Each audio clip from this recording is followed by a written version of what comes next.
Hello, good morning बच्चों। आज मैं आपके सामने लेके आया हूँ एक और साइंस का चैप्टर जिसका नाम है लाइट। ठीक है, ये भी आपके बोर्ड में काफ़ी अच्छे नंबर में आते हैं, तो हम इसको थोड़ा सा बेसिक तौर पर समझते हैं कि इसकी बेसिक थ्योरी क्या है। अब बेसिक थ्योरी जब हो जाएगा तो हम इस पर लगाएंगे न्यूमेरिकल, और न्यूमेरिकल कैसे होंगे, प्रीवियस ईयर। ठीक है, तो आओ मैं तुम्हें समझाता हूँ कुछ बेसिक थ्योरी। देखो, चैप्टर का नाम क्या है, लाइट। लाइट में सबसे पहला टॉपिक क्या आता है, रिफ्लेक्शन। रिफ्लेक्शन का मतलब होता है क्या है, bouncing back of light in the same given medium is called light. इसका मतलब क्या हुआ, अगर कोई लाइट आ रही है और टकरा के वापस जा रही है तो सेम मीडियम में होना चाहिए सारा का सारा काम। जैसे देखो ये रहा, मैंने लिया एक प्लेन मिरर, मतलब एक स्मूथ सरफेस लेना है आपको जिस पे लाइट आके फॉल करेगी। तो मैंने लिया एक लाइट जो कि कैसी है, इंसिडेंट रे। जो लाइट आती है उसको बोलते हैं इंसिडेंट रे, एंड जो वापस टकरा के जाती है आफ्टर रिफ्लेक्शन को क्या बोलते हैं, रिफ्लेक्टेड रे। तो इंसिडेंट रे जहाँ आके गिरती है इस पॉइंट को बोलते हैं पॉइंट ऑफ इंसिडेंस, ध्यान रखना। उसके बाद जब टकरा के वापस जाती है तो उसका नाम होता है रिफ्लेक्टेड रे, ये भी ध्यान रख लेना। अब इनके बीच में ना एक रे होती है उसको बोलते हैं नॉर्मल रे, ये आपको थोड़ा ध्यान रख लेना है। नॉर्मल रे के साथ जो इंसिडेंट रे एंगल बनाती है उसको बोलते हैं एंगल ऑफ इंसिडेंस, इसको बोलते हैं एंगल आई। उसके बाद ध्यान रखना, जब लाइट रिफ्लेक्ट होकर वापस जाती है तो नॉर्मल के साथ एंगल बनाते हैं, उसको क्या बोलते हैं, एंगल आर। तो ये ध्यान रखना डायग्राम, ये इंसिडेंट रे हो गई, ये रिफ्लेक्टेड रे हो गई। अब देखो साइड में मैंने लिया है μ1 एंड μ2, ये है क्या, इसको बोलते हैं रिफ्लेक्टिव इंडेक्स। यही होता है मीडियम की जो डेंसिटी बताता है उसको बोलते हैं हम रिफ्लेक्टिव इंडेक्स। तो μ1 इक्वल टू μ2 है, यहाँ ध्यान रखना, क्योंकि मैंने इसकी डेफिनेशन क्या बोला है, bouncing back of light in the same given medium. कहने का मतलब है लाइट जिस मीडियम में आई उसी मीडियम में वापस चली गई, इस मीडियम में गई नहीं लाइट μ2 में, तो μ1 ही μ2 है, ध्यान रखना। यहाँ दोनों आपस में क्या है, बराबर है।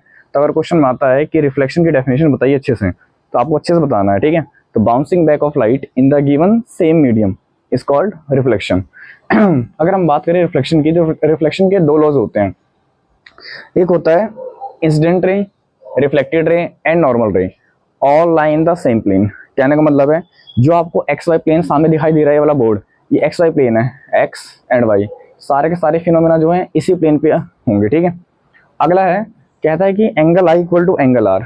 Angle I equal to angle R का मतलब क्या हुआ, जितने एंगल से लाइट आएगी उतनी ही एंगल से लाइट जाएगी। ये रहा, अगर एंगल मान लो फॉल कर रही है 30 डिग्री से, तो 30 डिग्री से ही वापस जाएगी, ठीक है। एक चीज ध्यान रखना, सीबीएसई ने एक बार क्वेश्चन पूछा था कि angle I equal to angle R किसके लिए ट्रू है, तो आपको ध्यान रखना ये वैलिड होता है सारे रिफ्लेक्टिंग सरफेस के लिए, ये नहीं कि ओनली प्लेन मिरर के लिए, ओनली कॉन्केव के लिए, ओनली कॉन्वेक्स के लिए।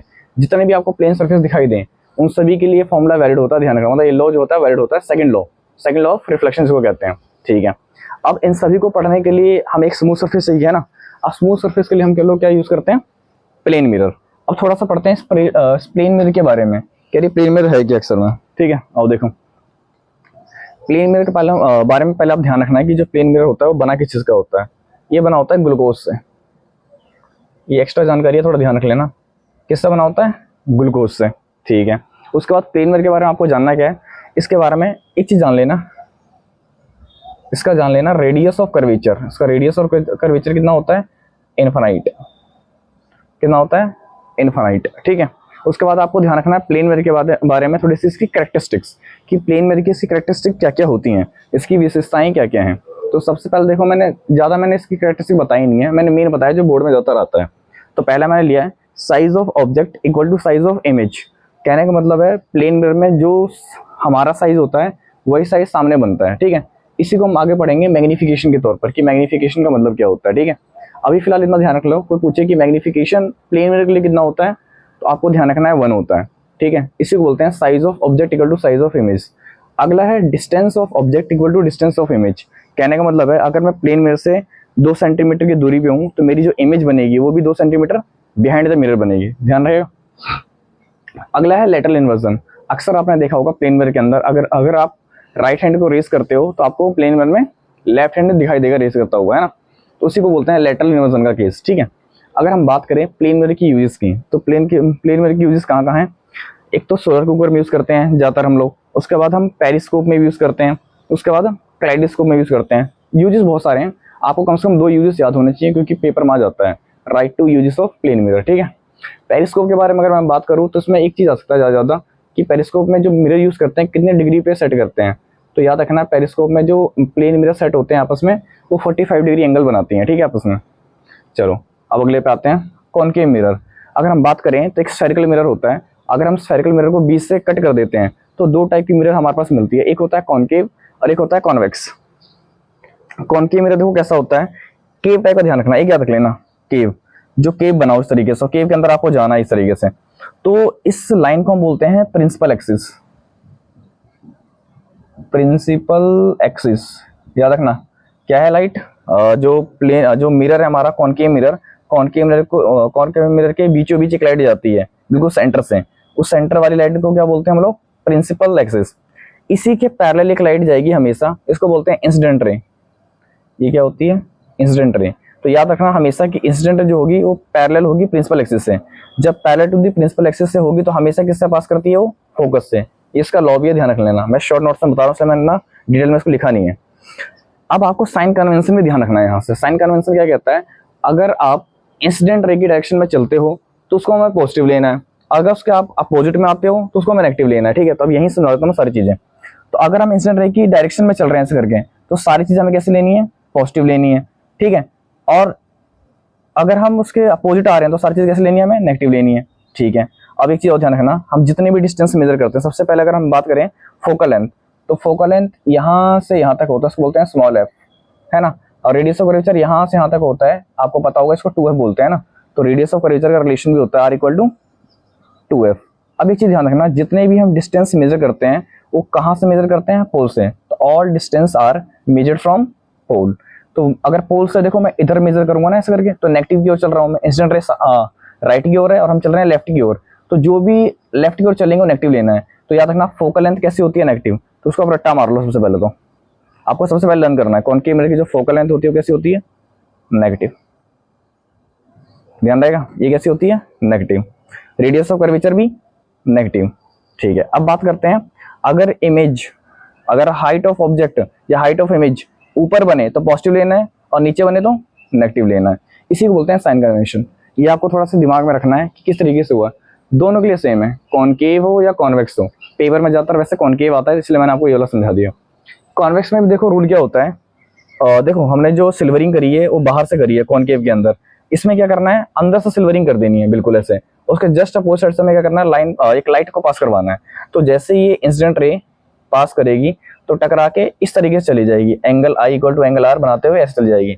लेकिन हमें तो लो को वैलिड करवाना है, तो हम क्या करते हैं, इसको रिट्रेस करवा देते हैं, जबरदस्ती इसको पास करवाते हैं। तो अगर मैं इसकी डॉटेड लाइन बनाऊं कुछ इस तरीके से, तो ये टकरा के थोड़ा सा ऐसे हो गया है, और ये सेंटर वाली लाइन मैंने ऐसे पास करवा दिया है। तो इसकी जस्ट इमेजिनरी जो रे डायग्राम बनती है कुछ इस तरीके से बनती है कॉन्वेक्स मिरर की, ठीक है। ये आपको थोड़ा ध्यान रख लेना है। इसके यूज भी आप जान सकते हैं, इन दोनों का यूज ध्यान रखना है। शेविंग मिरर के लिए हम यूज करते हैं ना, और डेंटिस्ट लोग वगैरह इसी को यूज करते हैं, ठीक है।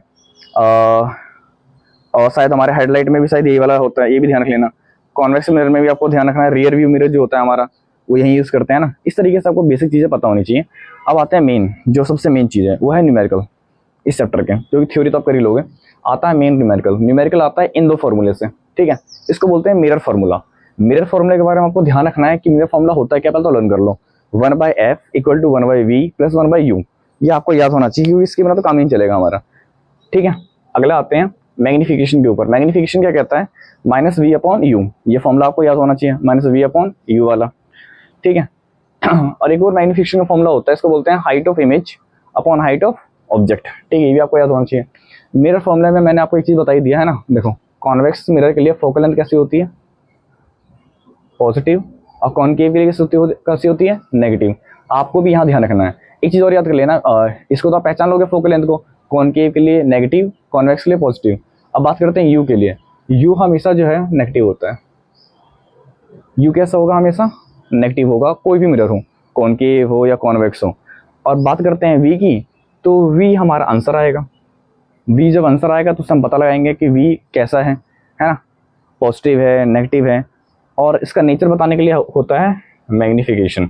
तो आपको अगर पूछा जाए कि नेचर बताइए, नेचर क्या होगा, रियल इमेज बन रही है, वर्चुअल इमेज बन रही है ना, साइज ऑफ ऑब्जेक्ट से लेस देन है, ग्रेटर देन है, तो उसका पता लगाने के लिए हमारे पास क्या है, मैग्निफिकेशन है। तो मैग्निफिकेशन को एक चीज़ ध्यान रखना, अगर मैग्निफिकेशन ग्रेटर देन 1 आ जाए, या मैग्निफिकेशन इक्वल टू 1 आ जाए, या मैग्निफिकेशन लेस देन 1 आ जाए, 3 कैसे बनते हैं, ग्रेटर देन 1 है तो इसका मतलब इमेज कैसे बनेगी, इन लार्ज बनेगी। कैसे बनेगी, इनलार्ज बनेगी, बहुत बड़ी इमेज बनेगी, ठीक है। और अगर मैग्नीफिकेशन बराबर आ जाए तो कैसी इमेज बनेगी, इक्वल वाली बनेगी, है ना, इक्वल वाली बनेगी। और लेस देन है तो डिमिनिश्ड बनेगी, कैसे बनेगी, डिमिनिश्ड बनेगी, है ना। अगर हम उसके बाद बात करें कि इसके मैग्नीट्यूड की, अगर हम बात करें कि इसका नेचर कैसा होगा, रियल होगा, वर्चुअल होगा, कैसा होगा, है ना, तो उसके लिए भी देखो तरीका है। अगर मैग्नीफिकेशन पॉजिटिव आ जाए तो समझ जाना कि हमारा आंसर आएगा वर्चुअल एंड इरेक्ट, ठीक है। बट अगर हमारा मैग्नीफिकेशन नेगेटिव आ जाए तो समझ जाना हमारी इमेज बननी है रियल एंड इन्वर्टेड। ये चीज़ ध्यान रख लेना, ये सारे के सारे न्यूमेरिकल में हमारे काम आने वाले हैं, ठीक है, सारी चीज़ें। तो मैंने आपको इस तरीके से ये सारी थ्योरी कर दी खत्म। अब हम करेंगे सीधा प्रीवियस ईयर रिफ्लेक्शन के ऊपर जो भी क्वेश्चन बनते हैं, फिर मैं आपको रिफ्लेक्शन समझा दूंगा एक बार, फिर इसके ऊपर भी हम न्यूमेरिकल कर लेंगे, ठीक है। पहले आप इसको जल्दी से समझो, फिर हम करते हैं क्वेश्चन।